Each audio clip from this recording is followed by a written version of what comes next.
Hello, everybody. Welcome back to Reality Is Where Words Do Come to Life. Look, I was going to be through, but as I was scrolling and I was checking my YouTube channel, I saw all these videos about Meagan Good and Devon Franklin. First of all, let me say, they're not the first couple to break up. They're not the first couple to get a divorce. They're not. And if they was regular individuals, nobody would really care. So I don't know why people making a big stink out of them getting divorced. Now I understand about the conversation. I get it. I get it. But we as non-celebrities put too much weight into people who are famous. Some of us seem like we live our life vicariously through them, and it's not our lives. And as bad as it may sound, we don't know the whole truth. We don't know the story. The only thing I can say as relate to Meagan Good and Devon Franklin, yes, she's an actress and yes, he's in ministry. But God put people together the way he wants them to be when it's God. And sometimes we as individuals say it's God and it's actually us who's doing the putting together. And a lot of times we have not had the conversation that we should have had. If you're not really prepared for the church environment, it can be very strenuous for people who's in the church environment. So for an entertainer to cross over into the environment, it just makes it triple the problem because you're crossing over into the environment. But we all have opinions. We all have our thoughts about what, why, how, when, and how it happened. And, they was married 9 years. And I get that. Here is my only problem. Well, two. The first one is your business is your business. And sometimes entertainers feel like they owe the public an open door policy into their personal life. And you don't owe nobody nothing into your personal life. If the roles were reversed and for those who asking for a VIP pass into your personal life, how would you feel if they would ask for a VIP pass into your personal life? Let's be realistic. We'll talk about imperfect people, an imperfect person with another imperfect person, and then imperfect people have an opinion about other imperfect people who probably is in an imperfect relationship, and theirs is probably worse than what you're talking about. So, as my mama said, how can the pot call the kettle black when the both of y'all bottoms is black? It don't make sense to me. Why do we put so much investment in these entertainers' lives? We're not getting a check. They're not paying your light bill, your gas bill, your cell phone bill. They're not paying your mortgage. They're not paying your rent. They're not putting groceries in your refrigerator. They're not even in your house. So why do we feel that their lives are so important when your life is probably in shambles and your boyfriend or your husband probably walked out yesterday? So who are we to sit here and prejudge somebody's relationship without knowing all the facts? What do you care? Why do we put so much weight? I don't care. It does nothing for me. Not one thing. My only problem is when a lot of this conversation, they use God. And when the interview was played and they were celibate, they did the wait. That's a good thing. And the Lord told me that's going to be my husband. I know that's going to be my husband. Here is my only problem. What God joins together, let no man put asunder. So we need to be very conscious about the words we let come out of our mouth. Because when God puts something together, he don't make no mistake in what he joins together. So then the question becomes, did God really put you together?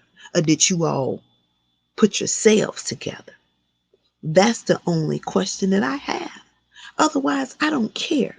But I'm just going to stop using what God told you to do.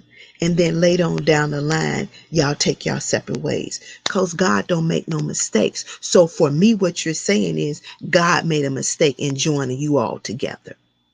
And that's not how he works. He knows the person. He knows who he's joining you to. He knows what's up the road before you get there, what's around the corner before you even turn it. So don't be conscious and very careful when you use God, when you're describing how you got together, because he don't make no junk and he don't make no mistakes. And that's the only issue that I have.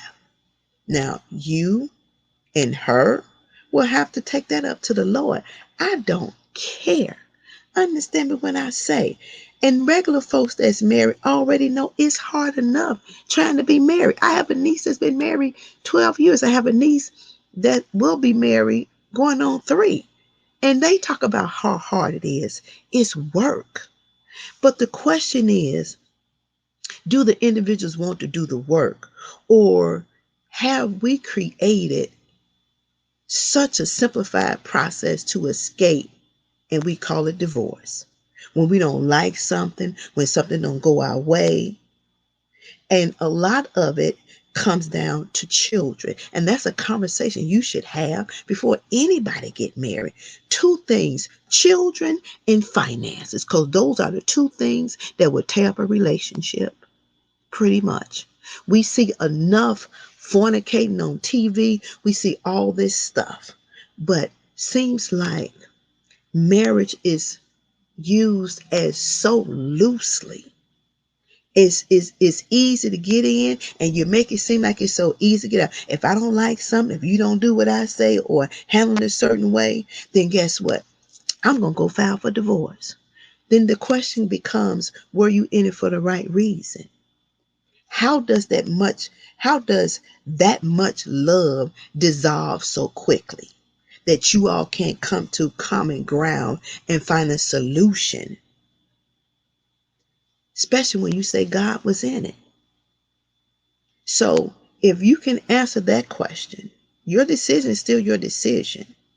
And the end result is still the end result. And for you all to get on here and explain to people that don't mean a hill of beans to you, why? Why do you feel the need to explain? You don't owe nobody no explanation. I say to anybody that's in the entertainment world, keep your personal business to yourself. Keep your relationships to yourself. Because even if you turn around and you decide to get back together, then a whole nother set of conversation is coming on. Sometimes entertainers create their own madness. You create your own madness. And it's sad. It's sad. What do we care? We're not living in that household. We're not married to that individual. So why should it have such an impact on our lives? Why should it be so important? We like you. We enjoy you for your skill set, not for your personal business. But we need to look at this. TV, magazines, reality shows, you know, we're taking marriage and we're actually tarnishing it a little bit. And that's not how God designed it to be. Some of us are not ready. We haven't thought out the process. We haven't communicated the process. And a lot of stuff we put on God ain't got nothing to do with God. That is self, totally self. Because for those who actually doing the work, in the work for the success of the marriage is still in it. And a lot of the marriages that's been 50, 60 years, they will tell you it was not easy. Everybody evolves. Everybody changes, even when you're married or you're not. Can you accept the change? Can you understand that people evolve? That's what it is. And you can't get into a relationship and midstream talking about you don't want to have no kids. That's unfair to the individual. Don't get into it. But I'm just saying, stop. Anybody, stop using God to make something like it is when it ain't. Because again, what God joins together, He joins it. What God cleans up, He cleans up. What God fixes, He fixes. So that's the only thing that I had to say about that. And they'll have to give an accountability to that. They have to give an accountability to that. You can't have that much love and all of a sudden it just disappear. I don't understand. Then you have to ask yourself, was it really love or was it strong lust and like just so you can marry each other so y'all can have sex? You have to ask that question too. Now, ain't for me to judge. That's between you and Jesus. That's between y'all and Jesus. But all I'm saying is keep your personal business to yourself. And we, as people that watch these entertainers, should mind our business. And we should not put so much investment into their personal life. Because I don't care. What happens in their household don't affect me. It doesn't. I don't lose nothing, and neither do I gain anything. And neither do you lose anything, and neither do you gain anything. So a lot of these people get on here, talk about these conversations, and their relationships is shabby themselves. So how can you talk about somebody else's relationship when your relationship is not up to par neither? I'm just saying, look in your own household. Take care of your own stuff before you look outside at somebody else. And why is it such a hot topic? He filed for divorce. Okay. Is anybody pushing marriage? Is anybody talking about people going around here fornicating, having baby after baby after baby after baby, and they ain't synced up to nobody legally in the eyesight of God? Is we having that conversation? How about that? We make it okay, and none of this lines up with God. Period. But we having babies here, babies here. We got 3 baby daddies. Entertaining. I got a baby daddy by John Smoke over here, and I broke up with John Smoke, had 2 babies by him. Then I go over here to Daryl Joe, and I have 2 more babies by him. Then I go over here to Lynn Lee, and I had 3 babies by him. Now you got 3 baby daddies, but ain't nobody got married to nobody. So why are we not talking about that? And that's some stuff we should keep to ourselves, because that don't even solidify a solid relationship. It don't even make for a good conversation. What are you saving yourself for? What you're saying, from what I'm saying, we just giving up punani like a revolving door. And I got a baby daddy. Here's another baby daddy. A baby daddy over here. A baby daddy over there. What the what? Y'all gonna have to give account of all this stuff. And I'm not saying that I'm perfect, because I'm not. I'm not perfect. I've done my things too. But guess what? They affected me. They didn't affect nobody else. And what happened with Devon Franklin and Meagan Good affects them. It don't affect the world. Take care of your own business. Mind your business. That's all I'm saying. Mind the business that pays you. That's it. And that's all. Stop putting so much investment in these entertainers. Why? You already paid them enough when you go to their concerts. Hell, that's investing in them. So why do you care about their relationship? It does nothing for you. Nothing. And you all should stop being such an open book to your personal life. Keep your personal life to yourself. Have you ever not heard, don't mix business with pleasure? Don't mix your business with your personal. Your business, and your personal is your personal. Leave it that way. And be conscious of the words that you use. Because when you say God put y'all together, I knew he was the one. God told me he's going to be my husband. You're lying on the Lord. Don't do that. That's my only issue. All right? Make sure you like, comment, subscribe. Let me know your thoughts.